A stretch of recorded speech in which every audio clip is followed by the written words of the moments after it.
Welcome to the Shin. In today's video, we're embarking on a captivating journey to one of the most mysterious and extraordinary nations on Earth, Turkmenistan. From peculiar laws to an intense personality cult, this country boasts some of the world's most astonishing and unique traditions.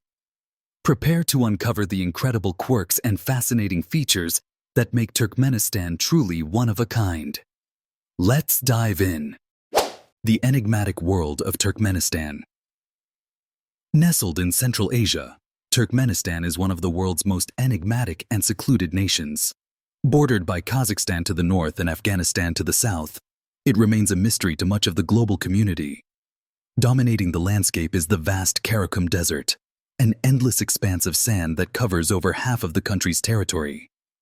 Hidden beneath this arid wilderness are immense reserves of natural gas, making Turkmenistan a global powerhouse in energy production. Natural gas accounts for a staggering 80% of its exports, hinting at untapped wealth.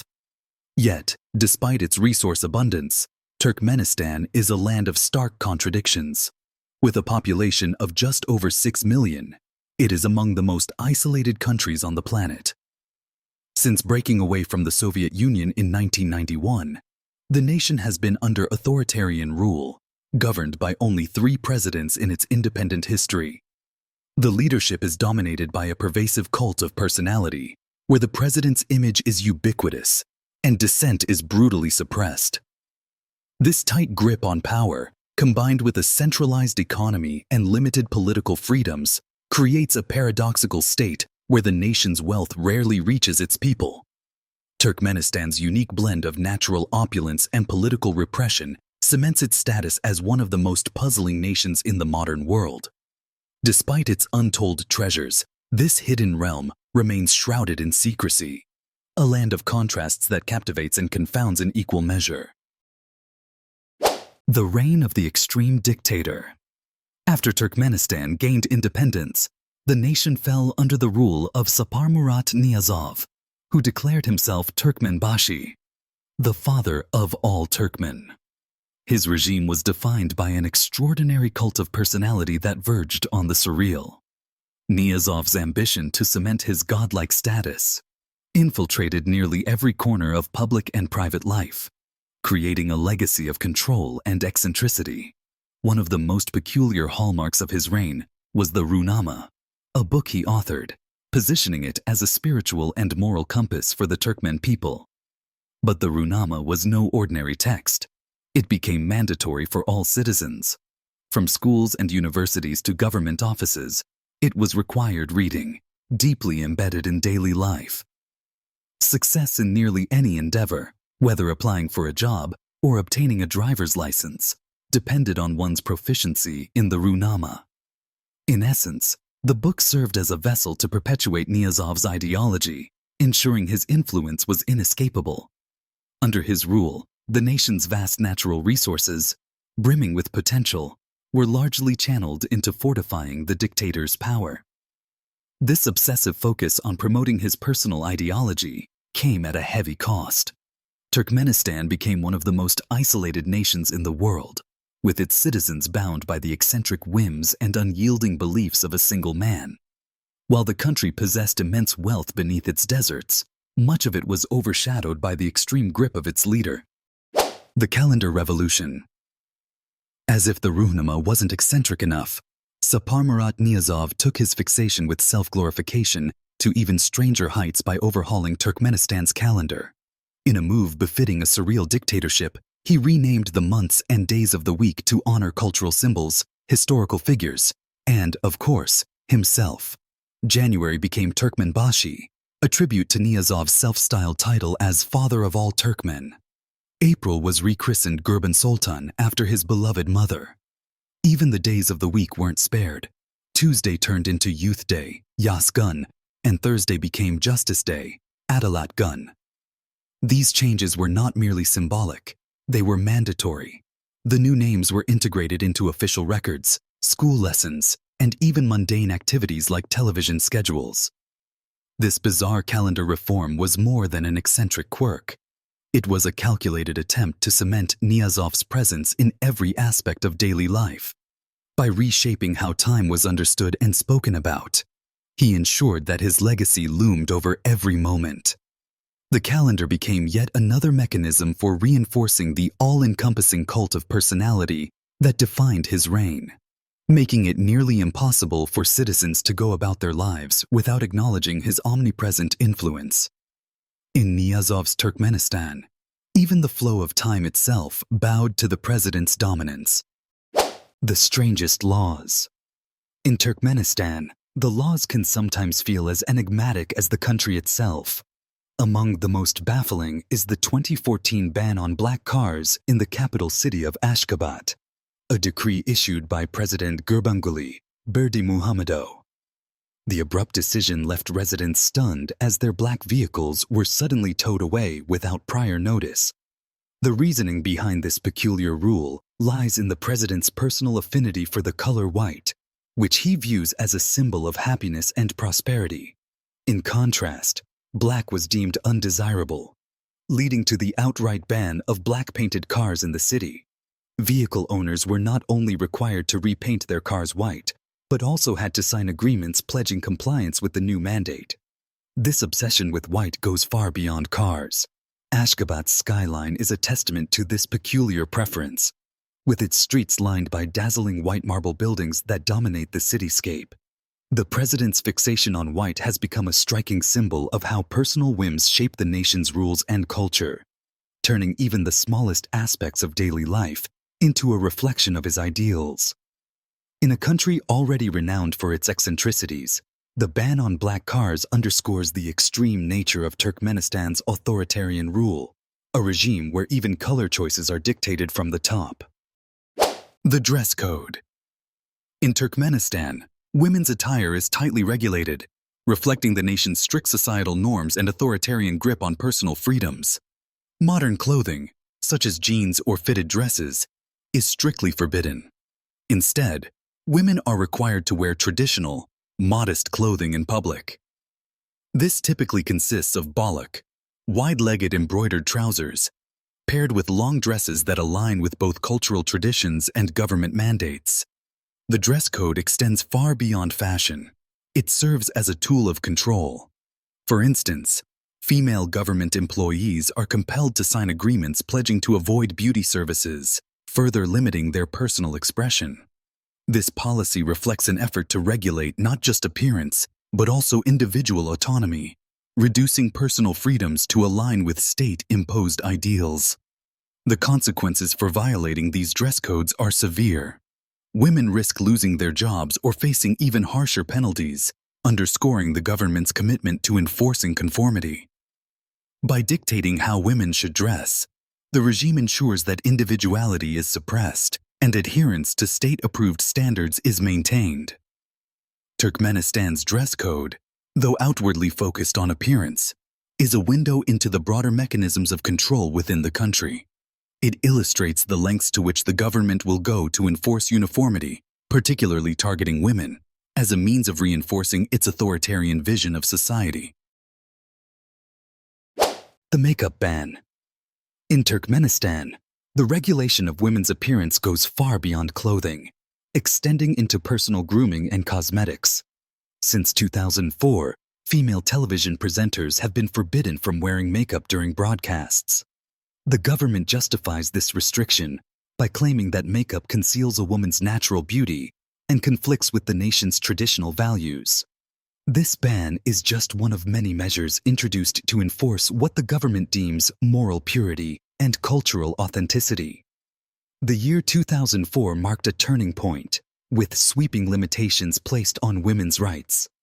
Alongside the makeup prohibition, women faced stricter barriers to obtaining driver's licenses, with many outright banned from driving.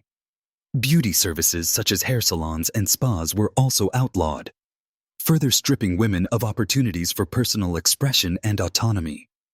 These restrictions reflect the deeply entrenched authoritarian nature of Turkmenistan's government, which exerts tight control over the lives of its citizens, particularly women. By regulating not only how women dress, but also how they present themselves, the state seeks to impose a rigid, state-approved vision of morality and tradition. The makeup ban, combined with other oppressive measures, underscores the regime's relentless push for conformity. It's not just about appearance. It's a calculated effort to suppress individuality and ensure that every facet of daily life aligns with the government's idealized image of societal order. Worship of the President. Saparmurat Niyazov's reign was dominated by an overwhelming cult of personality, where glorification of the leader reached almost comical extremes. Across Ashgabat, towering golden statues of Niyazov were erected, some soaring as high as 20 meters. These opulent monuments, costing millions of dollars, took precedence over addressing the country's critical social and economic challenges, leaving basic public services neglected in favor of showcasing the president's grandeur. Niyazov's likeness became inescapable, appearing on everything from stamps to banknotes, embedding him firmly into the fabric of daily life. Public institutions such as schools, hospitals, and even airports bore his name, further underscoring his omnipresence. In perhaps the most surreal twist, every citizen was gifted a watch adorned with his image, ensuring they were literally reminded of their leader every second of the day. This obsessive veneration extended far beyond mere symbols. It permeated every aspect of life. The government used these constant reminders to solidify Niyazov's absolute control, elevating him to an almost divine status. His power and influence seemed boundless, as his ideology and image infiltrated every corner of society. The extent of this worship underscored the deeply authoritarian nature of his regime, forcing the people of Turkmenistan to live perpetually under the shadow of their leader. In Niyazov's Turkmenistan, even the passage of time itself seemed to revolve around his omnipresent figure. An ice rink in the desert. In one of the most outlandish projects ever conceived by a world leader, Saparmurat Niyazov unveiled plans in 2004 to construct an ice palace in the heart of Turkmenistan's sweltering desert. Despite summer temperatures regularly exceeding 50 degrees (122 °F), Niyazov envisioned a massive winter sports complex nestled in the mountains near Ashgabat. The facility was designed to include ice rinks for hockey and figure skating, ski slopes, and even cafes and restaurants. It could host up to 1,000 visitors, including children who would be taught to skate and ski, a surreal juxtaposition against the region's unrelenting heat. Defying all odds and practicality, the project was completed, a striking example of Niyazov's relentless determination to transform his extravagant visions into reality. The sprawling complex, covering an impressive 180,000 square meters, became an emblem of Niyazov's rule. Built with the same signature white marble that defines much of Ashgabat's architecture, the ice palace blended seamlessly into the city's surreal and opulent skyline. In a nation where snow is almost non-existent, this ice palace stands as a bizarre testament to Niyazov's ambition to leave a legacy that defied both nature and logic. It remains one of the most peculiar monuments of his leadership, a symbol of extravagance in a land marked by stark contradictions. Ashgabat, the white marble metropolis. Ashgabat, the capital of Turkmenistan, is a city that seems almost unreal with its striking surreal architecture. Known as the City of White Marble, it features gleaming sidewalks, perfectly manicured flower beds, and streetlights that resemble sculptures. The city shines brilliantly under the sun, creating a dreamlike atmosphere that feels both pristine and otherworldly. Ashgabat holds the world record for the largest concentration of white marble buildings, with over 500 structures spanning a staggering 4 million square meters. This monumental feat earned the city a place in the Guinness World Records.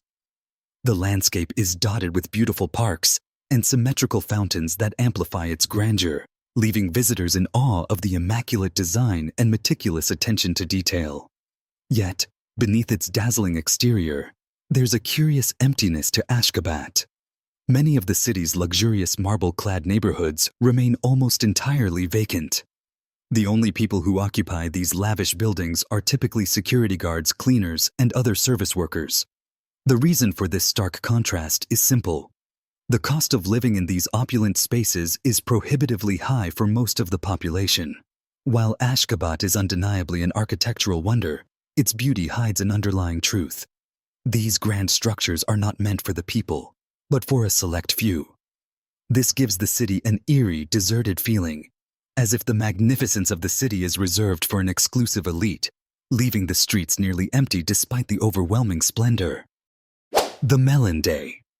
In Turkmenistan, the humble melon holds an extraordinary status, elevated to the point of being a national symbol. Under the leadership of President Saparmurat Niyazov, the melon became a representation of the nation's pride, celebrated for its rich aroma, exceptional taste, and impressive size. In 1994, Niyazov formalized this reverence by declaring the second Sunday in August as Melon Day, turning it into one of the most eagerly anticipated events in the country. The occasion is marked by vibrant celebrations, including grand melon exhibitions, traditional dances, and lively music performances in Ashgabat. Niyazov himself often praised the Turkmen melon, calling it a gift from the nation's fertile soil, so remarkable that it could captivate anyone who encountered it. For him, the melon was not just a fruit. It was a symbol of Turkmenistan's natural abundance and unique identity. This exaltation of the melon became a key part of Niyazov's cult of personality, reinforcing his image as the figure who guided Turkmenistan toward national greatness. Through these annual celebrations, the melon transcended its status as a mere agricultural product, becoming a symbol of national pride and prosperity, and embodying Niyazov's vision of the country's place in the world. Now that we've delved into this peculiar aspect of Turkmenistan, we'd love to hear your thoughts. Which part of this documentary stood out to you the most? Leave your comments below and let's continue the conversation there. If you enjoyed the video and want to see more content like this, don't forget to give us a thumbs up. And of course, if you haven't subscribed yet, be sure to hit that subscribe button and turn on notifications for future updates. Thanks for staying with us. Take care, and we'll see you in the next video.